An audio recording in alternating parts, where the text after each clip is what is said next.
ចាខ្ញុំមានកូន3នាក់កូនទី1អាយុ13ឆ្នាំកូនទី2អាយុ11ឆ្នាំហើយកូនទី3នោះអាយុ8ខែនិយាយរួមមួយម៉ាក់ស៊ីខាទាំង3ហ្មង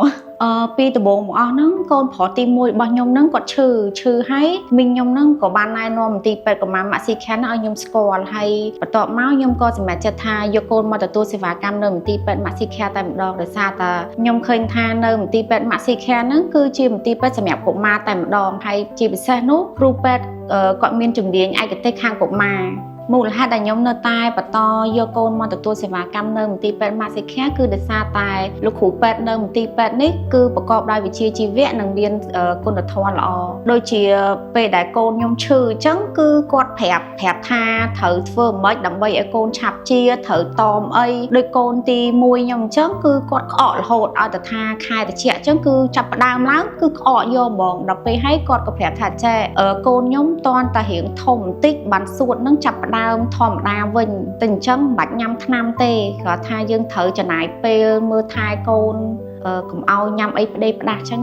សម្រាប់ការបញ្យល់របស់លោកគ្រូវិញគឺគាត់បញ្យល់បានល្អហ្មងធ្វើឲ្យខ្ញុំងាយស្រួលក្នុងការស្ដាប់អញ្ចឹងគាត់អត់និយាយពាក្យបច្ចេកទេសដែលធ្វើឲ្យខ្ញុំពិបាកស្ដាប់ទេគឺគាត់និយាយបែបងាយធ្វើមិនយើងស្ដាប់ទៅយើងយល់ហ្មងមូលហេតុដែលខ្ញុំសុខចិត្តជិះពីតែខ្មៅមកដល់ម៉ាក់ស៊ីខាហ្នឹងគឺដោយសារតាលោកគ្រូគាត់ដាក់ថ្នាំហើយគឺត្រូវនឹងជំងឺរបស់កូនខ្ញុំហ្មងចំពោះផ្នែកសេវាកម្មវិញ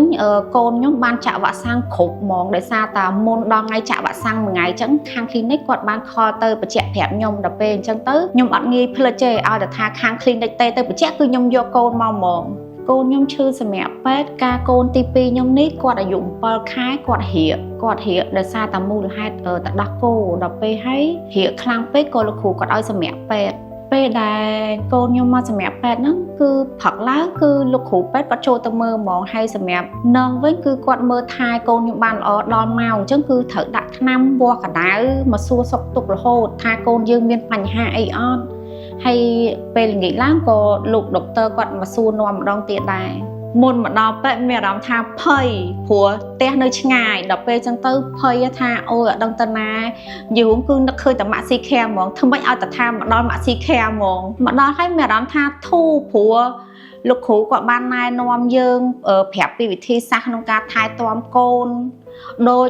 កូនទី3ខ្ញុំអញ្ចឹងគាត់មានបញ្ហាក្នុងការមុំសម្រាប់អ្នកដែលមានកូនលើកដំបូងវិញបើសិនជាកូនគាត់ឈឺខ្ញុំនឹងណែនាំមន្ទីរពេទ្យកុមារម៉ាក់ស៊ីខាឲ្យគាត់ស្គាល់ព្រោះមន្ទីរពេទ្យម៉ាក់ស៊ីខាគឺជាមន្ទីរពេទ្យសម្រាប់កុមារហើយជាពិសេសវិញ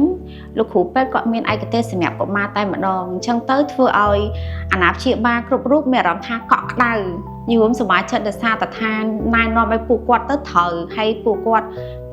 ទទួលបានសេវាកម្មល្អរៀនថ្នាក់ទី5ខ្ញុំនឹងមកចាក់វ៉ាក់សាំង